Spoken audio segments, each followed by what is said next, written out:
Welcome back to Trend Tech Guide. If you're looking for a reliable PDF reader and editor for your phone, here's how to download the Adobe Acrobat app on your Android device.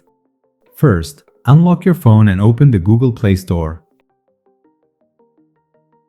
Tap the search bar at the bottom, type Adobe Acrobat, and look for the official app with the red icon and white Acrobat logo. Once you find it, tap on the app and press Install. The download will start immediately, where download speed depends upon device performance and internet speed. Once downloaded, the app will be installed automatically within a few seconds.